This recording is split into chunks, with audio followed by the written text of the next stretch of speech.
신명기 28장은 보통은 축복장이다 이렇게 불러요.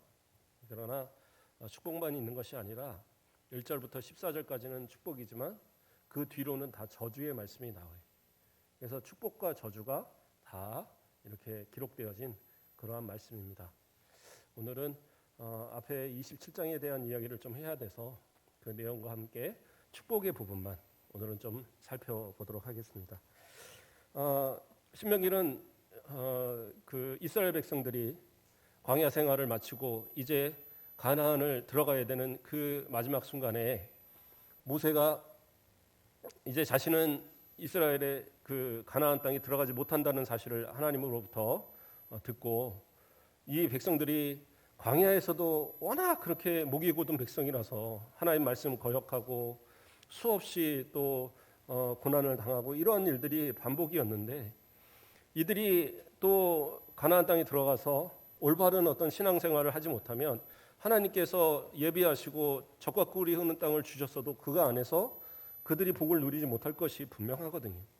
그러니까 그가 고민하는 가운데에 그가 하나님께 들었던 율법과 또 이제까지의 모든 과정들을 이스라엘 백성들한테 다시 알려줄 필요가 있었어요. 그래서 다시 그것을 기억해서 설교하며 가르쳤던 것이 신명기가 되는 거예요. 그래서 제신자를 써서 다시 명하는 그 율법인 거예요. 그런데 이 신명기를 내용을 보면 세 가지로 이렇게 그러니까 세 번의 설교로 구분이 됩니다.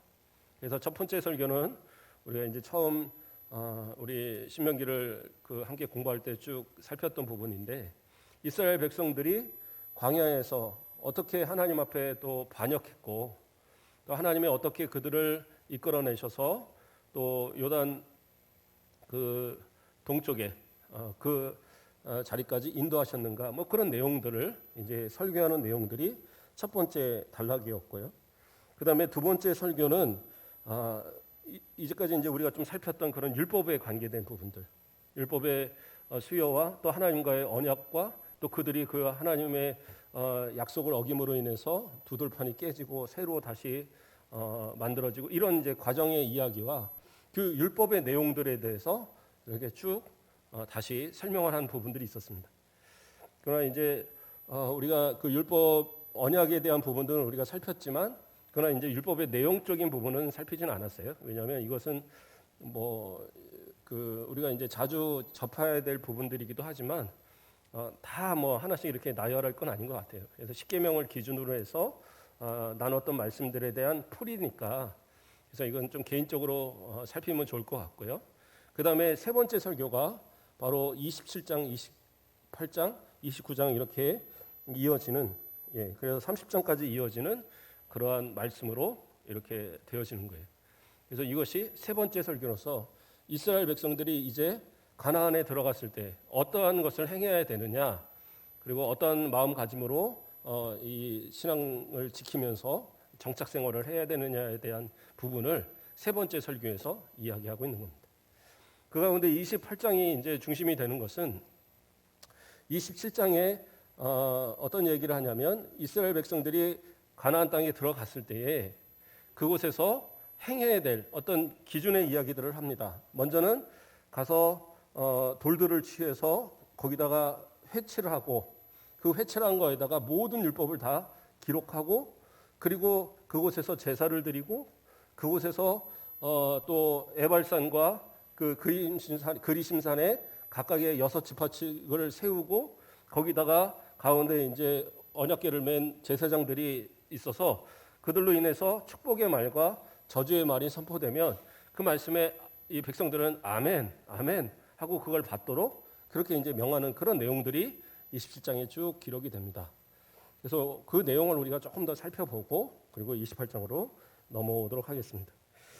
27장에 우리가 그 앞에 보면 27장 1절을 보면 모세와 이스라엘 장로들이 백성에게 명령하여 이르되 내가 오늘 너희에게 명령하는 이 명령을 너희가 다 지킬지니라 하면서 이스라엘 백성들한테 이제 그 가나안에 들어갔을 때 무엇을 행해야 되는가에 대한 명령을 이야기합니다. 근데 여기서 좀 차이가 나는 부분들이 있는 것이 보통은 모세가 이야기하면 이스라엘의 장로들 또는 그런 어떤 지도자들이 아래서 듣고 들은 그것을 다시 이스라엘 백성들한테 이야기하고 이런 형태로 항상 말씀이 전해졌거든요. 근데 여기서는 좀 특이한 것이 모세와 이스라엘 장로들이 함께 이스라엘 백성들한테 명령하고 있어요. 그러니까 왜 다른 때와 다르게 모세가 이스라엘의 장로들을 옆에다 세웠느냐? 그러니까 각 지파의 지도자들이죠. 지도자급에 있는 그러한 사람들. 예, 그 하나님과의 언약을 맺을 때에도 그때 이제 70 장로들이 이렇게 함께 동행을 했었잖아요. 거기서 함께 먹고 마시는 그런 장면을 우리가 지난번에 살폈듯이 그러한 장로들이 이제 같이 양 사이드에 이렇게 쫙 서서 그리고 백성들한테 함께 이야기하는 거예요. 물론 모세가 이제 대표로 이야기하겠지만 그래서 그러한 모습들을 왜 보였느냐? 모세가 이제 이 신명기를 기록하는 그 이유도 마찬가지지만 본인이 이제 이 요단강을 건너서 가나안으로 본격적으로 진격할 때에는 자기는 거기 없을 거란 말이에요. 지금 이 마지막 설교, 실제로 이 30장까지의 이야기가 끝난 그 다음에 모세의 죽음에 대한 이야기가 나오잖아요. 그래서 이제 자신은 마지막으로 전하는 이 말씀이기 때문에 자기가 떠난 이후에 그 이스라엘 백성들에게 하나님의 율법을 가르치고 그들에게 명령할 수 있는 사람들은 누구예요? 이스라엘 장로들이 그 역할을 해야 되는 거거든요. 그래서 그 이스라엘 장로들을 자신의 옆에 세움으로 인해서 자신이 없을 때라도 이스라엘 백성들한테 하나님의 말씀을 가르치고 그들을 올바른 길로 이끌 그러한 역할을 감당하게 하기 위해서 그 장로들을 거기에 세워준 거예요. 물론 오늘날 우리가 말씀하는 이런 장로하고는 개념은 틀려요. 그러나 우리 장로님들도 결국엔 교회에서 그러한 역할을 하고 있는 건 마찬가지예요. 교회 대표로서 교회의 모든 것을 치리하고 또 함께 어떤 살림을 책임져가고 하는 그런 역할들. 그래서 사실은 장로님들의 교회에서 세워지는 것은 대단히 중요한 거예요. 그래서 교회가 장로님이 있으면 그 교회는 단독적인 교회로서 인정을 받아요. 그러나 만약에 장로가 없는 교회는, 장로님이 세워지지 않은 교회는 아무리 인원이 많아도 거기는 단독적인 교회로 인정이 되지 않습니다. 그래서 뭐 노예 안에서도 어떤 그 중요한 어떤 그 위치에 오른다든가 어떤 뭐 특별한 투표를 행사하든가 하는 모든 부분에서 이렇게 제외가 되는 경우들이 있습니다. 교회들이. 그래서 교회는 장로님들이 세워져서 그들을 인해서 지도되어지고 이야기되는 것이 교회가 완성된 교회로 이렇게 보고 있는 거예요. 물론 그렇다고 해서 뭐 장로님들이 군림하고 막 이런 것은 아니에요. 그런데 질서상 교회 내에서 그러한 역할을 감당하는 그러한 직분을 맡았다라는 거죠. 그래서 장로님들의 지도에 따라서 우리 또 권사님들이나 집사님들이나 함께 협력해서 교회를 감당하는 것 대단히 중요한 겁니다.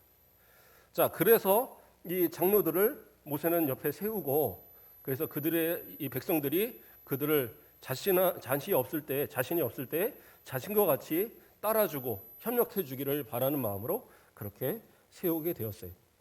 그리고 2절부터 이제 이야기를 합니다. 2절에 보면 너희가 요단을 건너 내 하나님 여호와께서 내게 주시는 땅에 들어가는 날에 큰 돌들을 세우고 석회를 바르라 이렇게 하기로 했어요. 그러니까 큰 돌들을 여러 개를 세워놓고 거기다 석회를 발라놓고 그리고 그 석회 위에다가 글씨를 쓰는 거예요. 무엇을 쓰냐 하면 모든 그 율법의 말씀들을 다 거기다가 기록하도록 그렇게 얘기합니다. 그래서 3절 말씀을 보면 뒷부분에 가서요. 내 조상들이 하나님 여호와께서 내게 말씀하신 대로 하리라 하면서 4절에 너희가 요단을 건너거든 내가 오늘 너희에게 명령하는 이 돌들을 에발산에 세우고 그 위에 석회를 바를 것이며 또 거기서 내 하나님 여호와를 위하여 제단 곧 돌단을 쌓되 그것에 쇠현장을 대지 말지니라 이렇게 하고요. 또 번제를 드리고 쭉 가서 8절에 보면 너는 이 율법의 모든 말씀을 그 돌들 위에 분명하고 정확하게 기록할지니라 이렇게 나와요. 그러니까 하나님의 모든 말씀을 모든 율법의 말씀을 분명하고 정확하게 거기다 기록하라고 이야기합니다. 제가 사실은 말씀을 준비하면서 27장에 1절에서 이제 그 2절에서 돌에 대한 이야기가 나왔는데 4절에서 다시 돌을 세우는 이야기가 나오고 8절에 가서 그 돌들에 기록하는 이야기가 나와요. 그러니까 되게 이게 좀 혼란스럽더라고요. 아니 돌을 세우는 것이 먼저 나왔는데 그 다음에 제사가 나오고 그 다음에 또 다시 돌을 세우고 그리고 이제 그때 가서 뭐 기록을 하고 그러니까 이게 참 혼란이 와요. 그런데 이게 내용상으로 제가 이제 쭉 보면서 그 여호수아 8장에 가면 이 장면을 그대로 이제 그 실행을 하거든요. 모세가 명한 대로 여호수아가 그대로 그걸 다 실행합니다. 거기서 이제 순서가 어떻게 나오냐면 먼저 제사를 드려요. 제사를. 근데 그 제사는 어떻게 해요? 쇠 정으로 때리지 않은 돌. 그 돌들로 쌓아서 거기다가 번제와 화목제를 드리고 그 화목제로 해서 또 백성들과 함께 나눠 먹고 그 다음에 하는 것이 돌들을 세우는 거예요. 그러니까 27장에서 신명기 27장에서 앞에 돌을 얘기한 것은 그것이 중요하다는 의미에서 앞에서 나온 거지 그것이 돌을 여기 세우고 저기 세우고 저기 세우고 그거는 아니더라고요.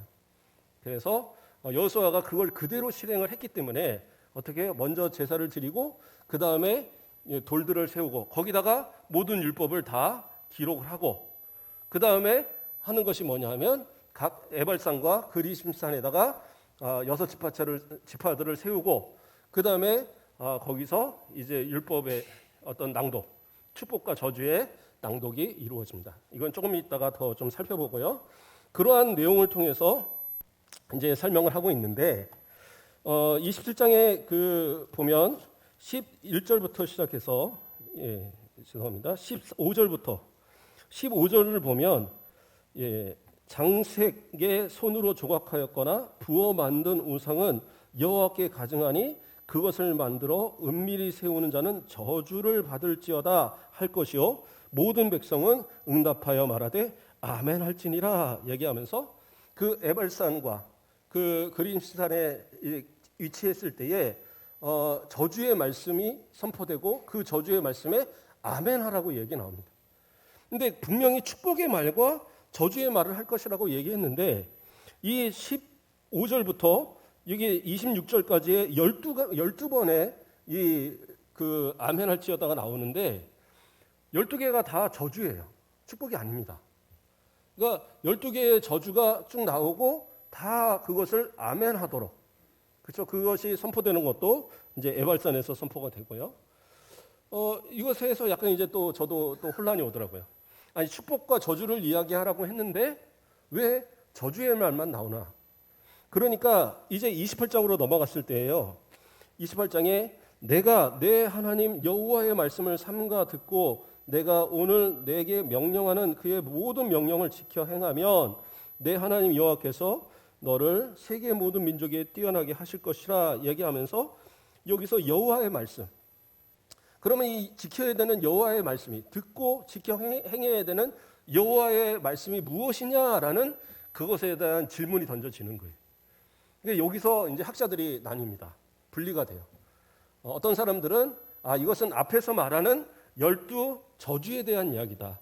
그 저주를 지키면 그 말씀대로 지켜서 아멘하면 그러면 하나님께서 복을 주시고 또 그걸 지키지 않으면 저주를 내린다.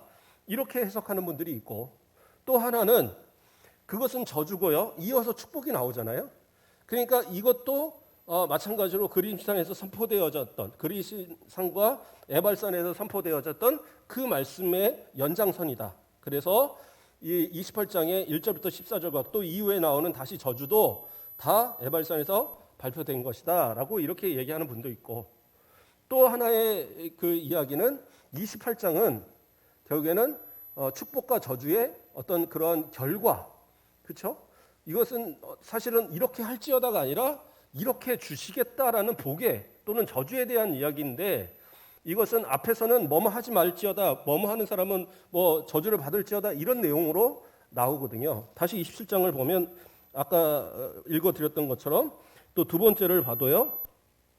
그의 부모를 경홀히 여기는 자는 저주를 받을 것이라 할 것이요 모든 백성은 아멘할지어다. 그의 이웃의 경계표를 옮기는 자는 저주를 받을 것이라. 그러면서 뭔가 잘못을 하고 그 잘못에 대한 저주가 임할 것이다. 그러면 백성들은 아멘할 것이다. 아멘. 그래서 아멘함으로 인해서 내가 그것에 대한 동의를 하는 거거든요. 원래 아멘이라는 뜻은 지지한다 이런 뜻인데 그 하나님의 말씀에 대해서 아멘하는 것으로 인해서 이 뜻이 좀 더 발전돼서 우리가 지금은 어떻게 해요? 예, 그것이 그대로 이루어지길 원합니다. 진실로 그렇게 되길 원합니다. 그렇게 이제 고백하는 그 뜻으로 이제 발전이 된 거죠. 그래서 백성들은 아멘해서 이것을 받도록 이야기하는데 이 12개의 이 저주들은 실질적으로 뭐를 하면 저주받는다. 뭐를 하면 저주받는다예요. 그런데 28장에서 나오는 이야기들은 하나님의 말씀, 지금까지의 모든 말씀들을 듣고 지켜 행하면 그러면 하나님이 어떤 복을 주실 거다. 아니면 어떤 저주를 주실 거라는 실제적인 결과에 대한 이야기를 하고 있어요. 그러니까 이것은 이 앞에서의 말하는 에발산과 그림산에서 이 전해지는 그러한 축복과 저주의 말이 아니에요. 그러니까 그건 잘못된 이야기인 겁니다. 그래서 이것이 바로 그러한 결과로 보는 것이 세 번째. 그래서 앞에 그러면 12개의 저주는 무엇이냐?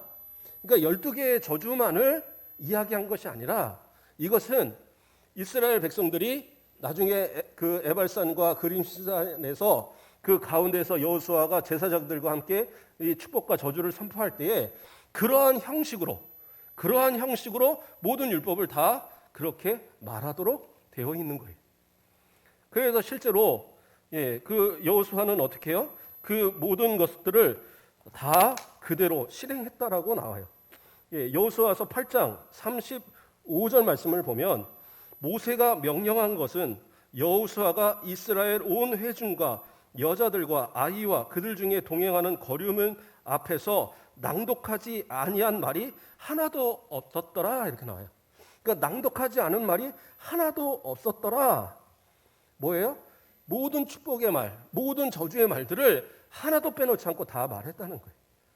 그러니까 이스라엘 백성들이 그 율법을 분류할 때 몇 개라고 그랬어요? 613개라고 그랬죠. 그 613개의 그 모든 율법의 이야기들을 하나씩 다 얘기한 거예요. 다 얘기한 몇 시간이 흘렀을 수도 있고 다 그런데 그것을 다 이야기하면서 그 얘기를 들으며 이 백성들은 다 아멘, 아멘 그걸 받았던 겁니다. 그래서 하나님의 말씀을 이 여호수아는 그대로 다 실행한 거예요. 그런데 이제 사람들이 보통 생각할 때는 과연 그것을 다 돌에다 그대로 다 썼을까? 돌에 다 쓰고 또 그것을 다 낭독을 했을까? 아니면 그냥 이렇게 좀 축소되지 않았을까? 이렇게 생각을 하지만 성경은 분명하게 이야기를 하거든요. 27장에서도 마찬가지로 우리가 그 살폈던 것처럼 모든 말씀들을 다 하나도 빼놓지 않고 거기다가 기록하라고 모세가 말을 했고요. 여호수아도 마찬가지로 그 모든 것을 다 기록하고 그리고 뭐예요? 이것을 백성들한테 하나도 빼놓지 않고 다 그렇죠? 그 여호수아 8장 34절에서도 그 후에 여호수아가 율법 책에 기록된 모든 것대로 축복과 저주하는 율법의 모든 말씀을 낭독하였으니 나와요. 그러니까 이 모세가 가르쳐 준 대로 여호수아는 모든 그 말씀, 율법의 모든 축복과 저주를 하나같이 다 낭독하고 백성들은 아멘, 아멘 그것을 받았던 거예요. 자, 그러한 이제 배경을 가지고 우리가 28장을 이해하면 좀 이해가 좀 더 쉬울 거라는 얘기입니다.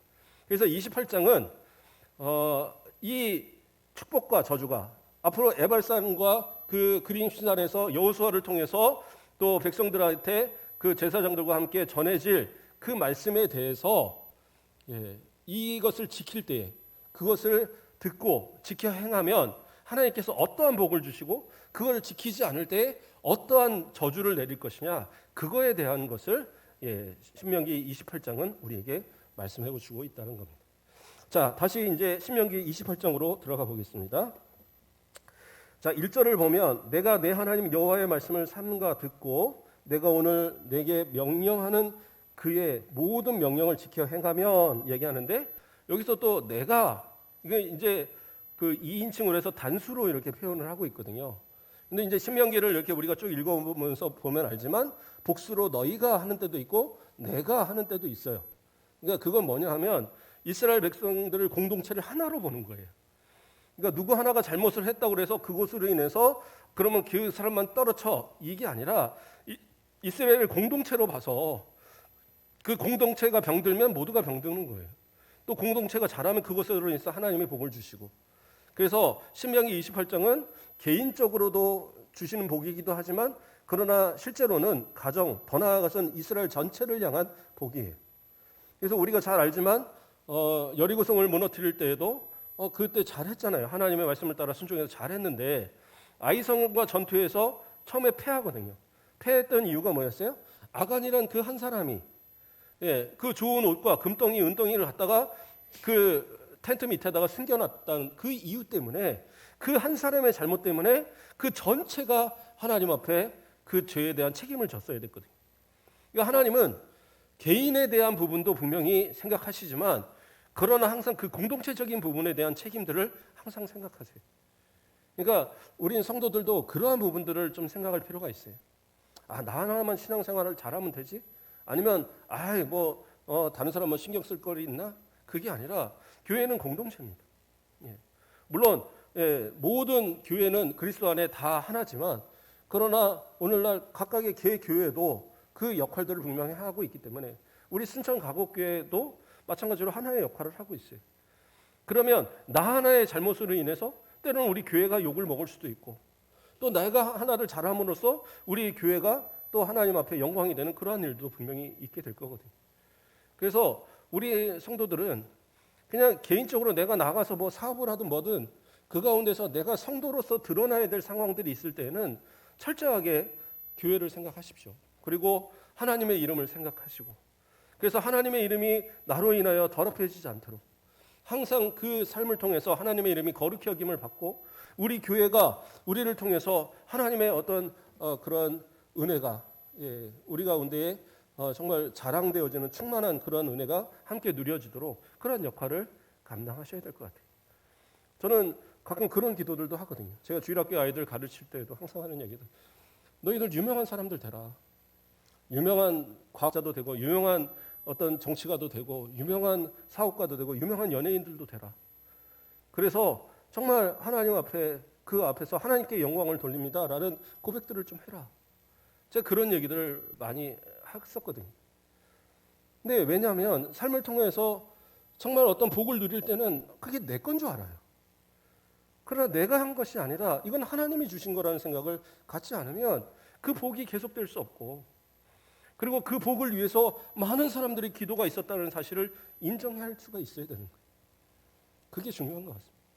저도 가끔은 그런 생각을 해요. 제가 우리 순천가옥교회 이렇게 담임 목사님 된 거 제 노력은 아닌 것 같아요. 제 수고는 물론 하나님께서 주신 은혜지만 수많은 사람들의 기도가 있고, 지금도 마찬가지로 저희 어른들이 가끔 이제 전화를 하셔요. 그러면 내가 꼭 기도하고 있다.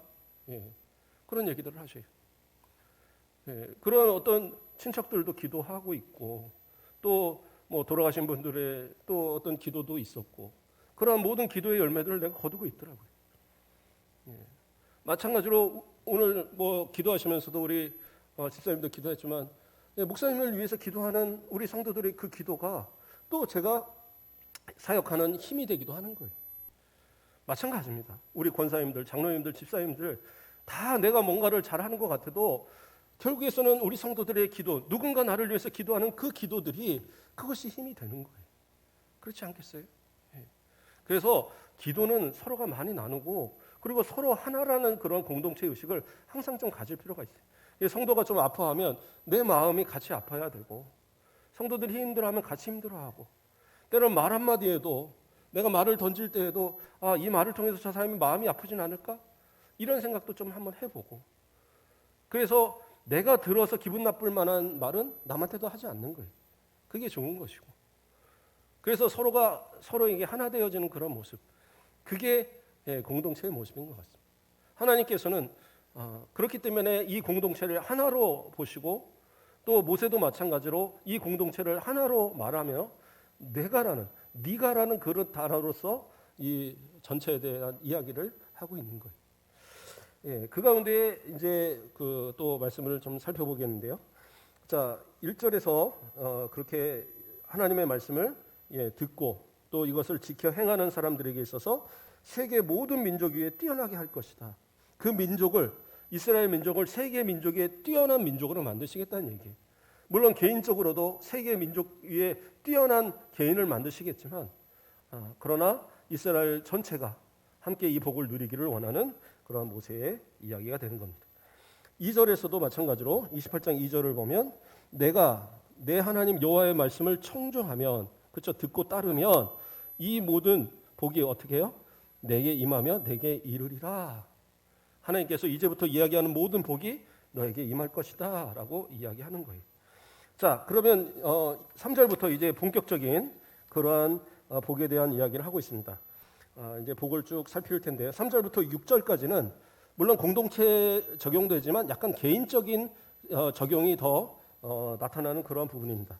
3절을 보면 성읍에서도 복을 받고 들에서도 복을 받을 것이며 이렇게 이야기하고 있어요. 구체적으로 이제 이야기하는 거죠. 성읍에서도 복을 받고 내가 살고 있는 내 삶의 터전에서 하나님이 복을 주신다라는 거예요. 내 집, 또 내가 처한 뭐 교회, 내가 처한 이러한 어떤 환경, 이 안에서도 복을 주셔요. 그런데 어디서도 복을 받았어요? 들에서도 복을 받을 것이라 얘기하고 있어요. 들은 내가 아직 경험하지 않은 그 바깥 세상이. 그러니까 하나님은 지금 나에게 있는 이 복만을 주시고 이것으로 만족하라 하시는 분이 아니시더라는 거예요.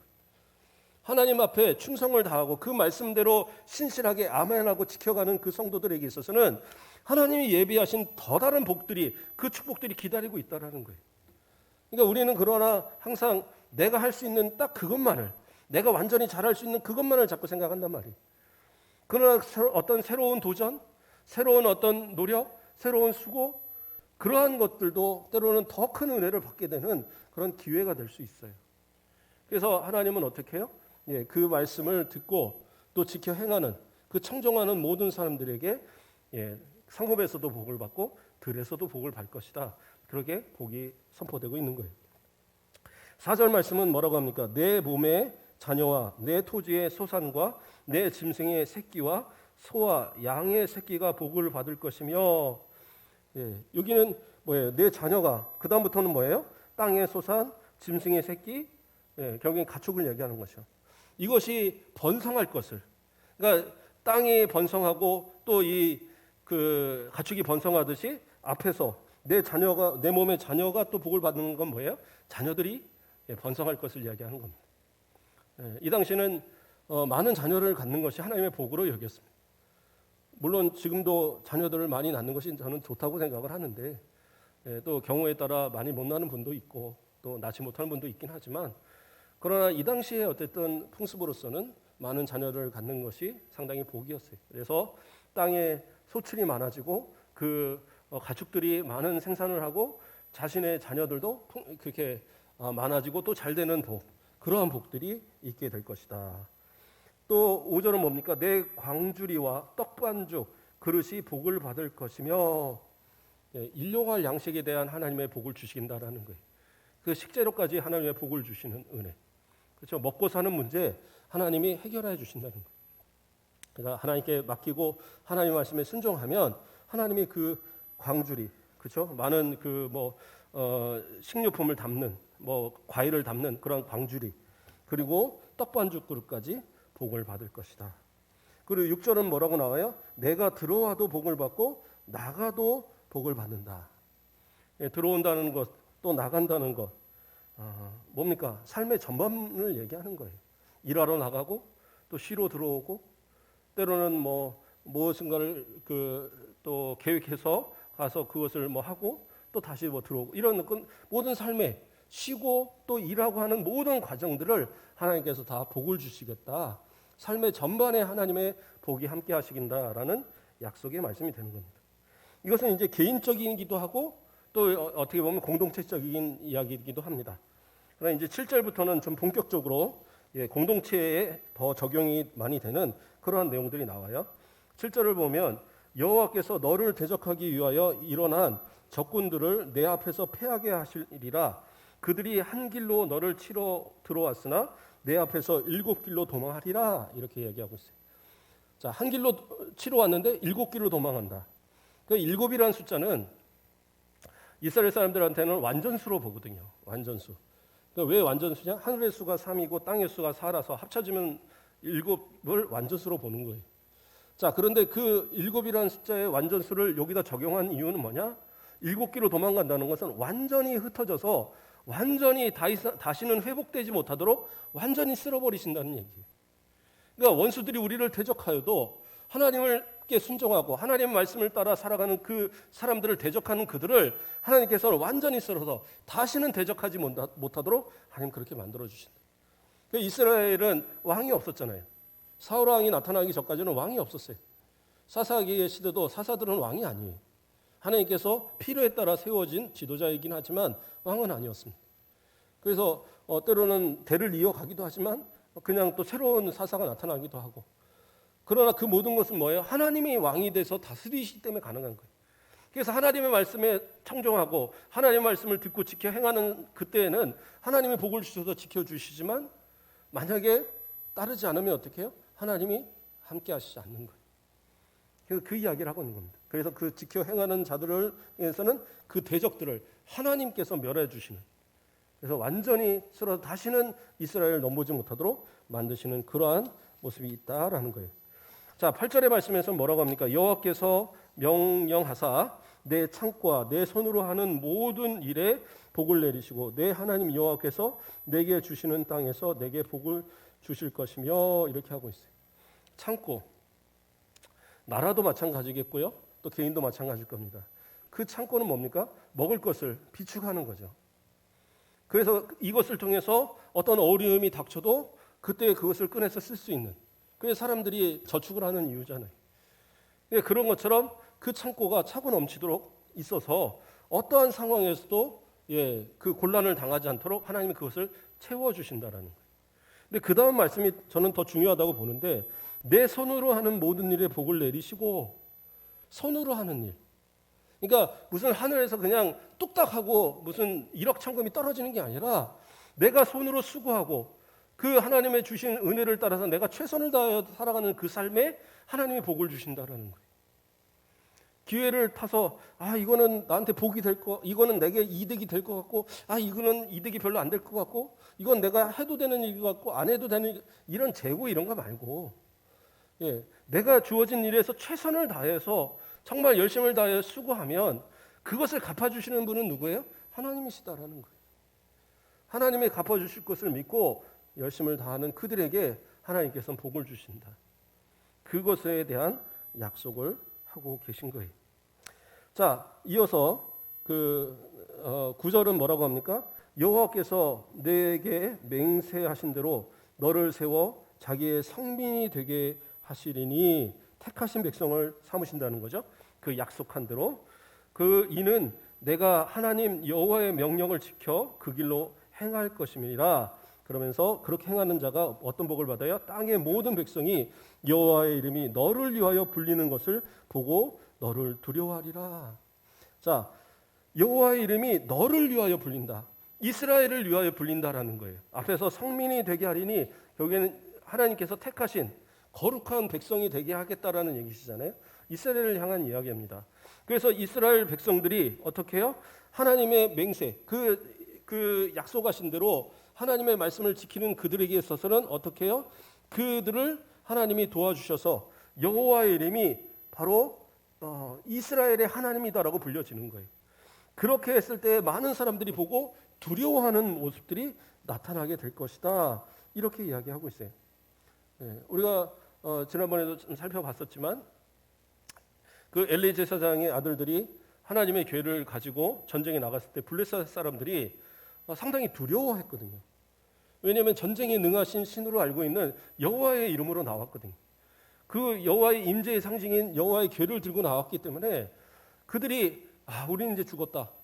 그러나 죽도록 싸워보면 설마 이길 수도 있지 않겠느냐? 뭐 이런 생각을 가지고 덤볐는데 하나님이 이스라엘과 함께 하시지 않으니까 대패를 했죠. 여호와의 괴도 뺏기고. 그러나 결국에선 거기서 보여주는 건 뭐냐? 하나님이 함께 하시고 하나님의 이름으로 나아갈 때 세상은 두려워할 수밖에 없는 거예요. 그러나 내가 하나님의 이름으로 나간다고 할지라도 내가 하나님의 말씀대로 지켜 생활하는 그러한 신앙의 삶이 없다고 한다면 여호와의 이름은 그냥 이름밖에 되지 않는 거예요. 그러나 내가 하나님의 말씀을 지켜 순종하고 청종하고 그것을 지켜 행하면 그러한 사람들에게 있어서 여호와의 이름은 그들의 힘이 되는 거예요. 그래서 여호와의 이름으로 나아가는 모든 가운데 승리케 하시고 세상 사람들이 그것을 인하여 두려워하고 그것을 통해 그러한 어떤 우리의 삶을 통하여서 하나님의 살아계심을 발견하는 그러한 모습들이 나타날 거라는 거죠. 우리 성도들도 마찬가지입니다. 세상에서 생활할 때에 하나님의 이름이 나로 인하여 자꾸 드러나게 하셔야 돼요. 저 사람이 예수 믿는 사람이구나 보여줄 수 있어야 돼요. 그래서 내 모습을 통해서 하나님이 정말 살아계신구나 하고 두려워할 수 있는 그런 모습들을 만들어줘야 돼요. 그러기 위해서는 어떻게 해요? 내가 그 말씀을 내가 지켜 행하는 그 들은 말씀을 또 그 내가 받은 말씀을 순종하는 그러한 모습들을 보여줘야 되겠죠.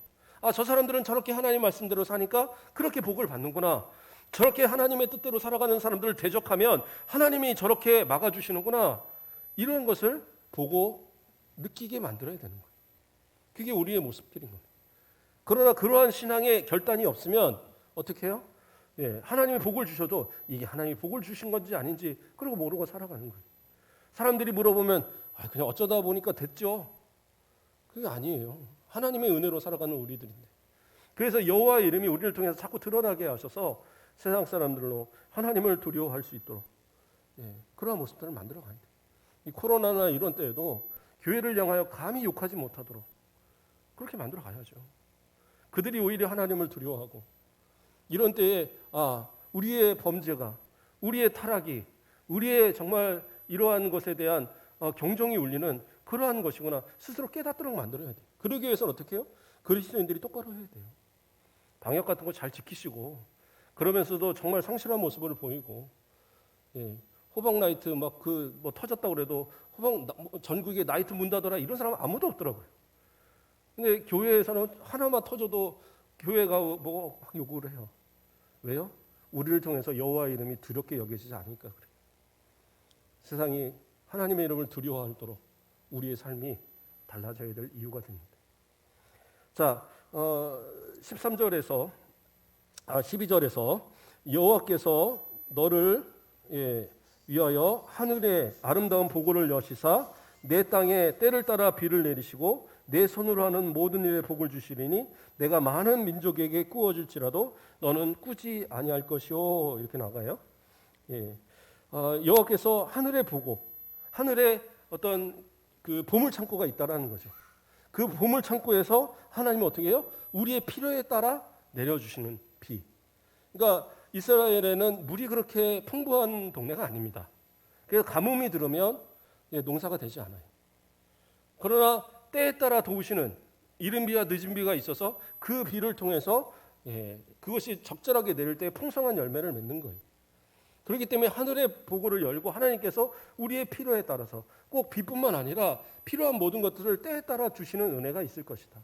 하나님께 기도하면 하나님께 맡기고 기도하는 그러한 모습들 그리고 하나님 앞에 순종하는 그들에게는 하나님이 채워주시는 거예요. 예수님도 말씀하시잖아요. 먼저 그 나라와 그 의를 구하라. 그래야면 뭐예요? 이 모든 것을 너희에게 더하여 주실 거라고 그랬어요. 그러니까 더하시는 축복. 하나님께서 보고를 열어놓고 필요에 따라서 필요한 대로 채워주시는 축복. 그러니까 나중에는 어떻게 돼요? 복을 주셔서 내가 많은 민족에게 꾸어줄지라도 너는 꾸이지 않는다.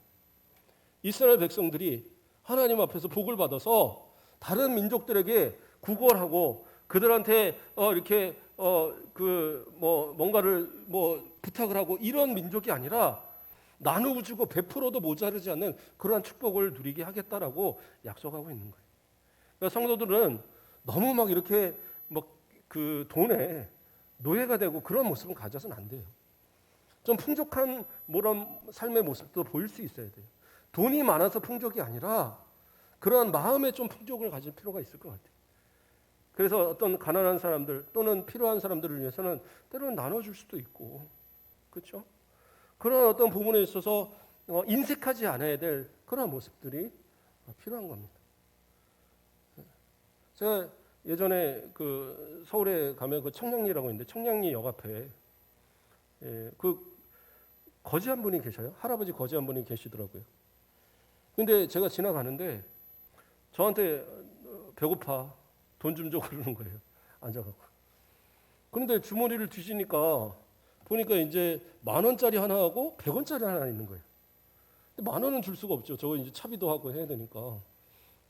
그래서 그런데 100원짜리를 이제 들적거리면서 딱 꺼냈을 때 그러면서 100원이면 그때도 뭐 100원이 큰 돈은 아니에요. 100원 주면은 그 거지들도 에이 뭐야 하고 집어 던지고 가는 그러한 돈인데 예, 지금 같으면 뭐 애들도 100원 주면 열받아 하고 그럴 텐데 그런데 100원을 이거 100원밖에 없는데요. 그러면서 이렇게 했더니 그 할아버지가 이 100원을 받으면서 하는 말이 100원도 큰 돈이야.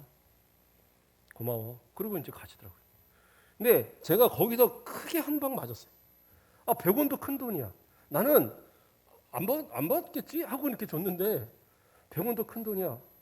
근데 배고파라는 말을 그 다음에 그 머리에서 탁 그게 계속 꽂히는 거예요. 배고파서 그것을 요구하는 그 사람한테 나는 100원, 10,000원짜리가 있음에도 100원 하나 주면서 내가 생색을 냈는데 그 사람은 그것을 감사하다고 받는 거예요. 제가 거기서 너무 부끄러웠어요. 그래서 주변에 보니까 바로 편의점 그 롯데리아가 있더라고요. 그래서 가서 제일 비싼 세트로 제가 사갖고 그리고 봉지에다 해서 그분 갖다 드리면서 죄송해요. 그러면서 제가 드렸어요. 그랬더니 고마워하고 받으시더라고요. 근데 진짜 제가 부끄러웠어요. 아, 나에게 도움을 구하는 그 사람에게 내가 인색했구나. 그 생각이 딱 드는데 정말 사람한테도 부끄럽고 하나님 앞에도 부끄럽더라고요. 어떻게 보면 하나님이 내게 충분하게 주셨고 나를 살아가게 하시고 내 필요한 것에 일용과 양식을 항상 주셨는데 나는 이것을 너무 당연하게 여기고 살았더라고요. 그런 어떤 사람은 그 일용할 양식이 없어서 눈물을 흘리는 사람도 있는 거예요. 그 사람들한테 배고프다고 손짓을 하면서 그 하나를 얻어가요. 저는 뭐 젊은 사람들 같으면 안 줘요. 그런 사람들 교회 같은 데 와서도 젊은 사람들이 와서 달라고 그러면 배고프다 그러면 뭐 초코파이 하나 갖다 주고 이러지 가서 일하라고 그러죠. 그러나 연세 있으신 분들이 할 때는 뭐 드립니다. 근데 그러한 어떤 모습 속에서 하나님께서 구워주게 만드신다고 얘기하셨잖아요. 하나님의 그 복을 받은 그 사람들이 나눠줄 수 있게 만드신다고 하셨거든요. 그러면 나눠줘야죠. 나눠주지 않으면 어떻게 해요? 하나님 그거 가져가시는 거예요. 가져가시면 그때부터 나도 꿀 수밖에 없는 사람이 되는 거예요. 이 원리를 우리는 분명히 알아셔야 돼요.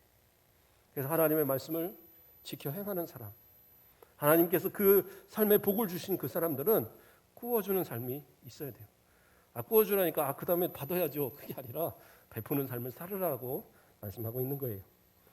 자, 13절로서는 여호와께서 너를 머리가 되고 꼬리가 되지 않게 하시며 위에만 있게 하고 아래에 있게 하지 아니하시니 이렇게 나와요. 그리고 그렇게 말씀합니다.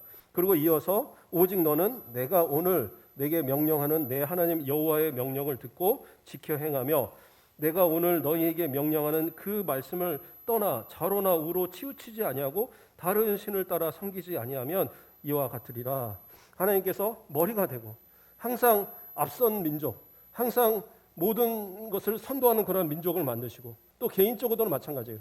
하나님의 말씀을 따라 살아가는 그들이 항상 하나님께서 앞에서 지도하는 그런 위치에 서게 하실 것이고 그들을 항상 모두 끌려가는 그러한 사람의 모습을 만들지 않으신다는 거예요. 회사에서 사장만이 중요한 거 아니고 나라의 대통령만 중요한 게 아니에요. 그들이 끌어가는 게 아닙니다. 그들을 이끌어가는 오히려 브레인들이 있어요. 그러한 역할을 감당하는 사람들을 만드시겠다라는 거예요. 그러한 존재들이 되기 위해서 마지막으로 이야기하는 게 뭐였어요? 다시 여호와의 명령을 듣고 지켜 행하면 그러한 사람들은 어떻게 해요? 또 좌로나 우로 치우치지 않고 오직 하나님만 바라보고 하나님의 말씀만을 딱 내 마음의 중심에 놓고 그것을 끝까지 지켜 행하고 또 뭐예요? 다른 신을 따라 그 우상을 섬기지 않는 것, 하나님보다 더 사랑하는 어떤 것들을 내가 갖지 않는 것, 그러한 삶을 살아가는 그 사람들한테는 이 모든 것을 다 복으로 주시겠다라고 약속하고 있는 거예요.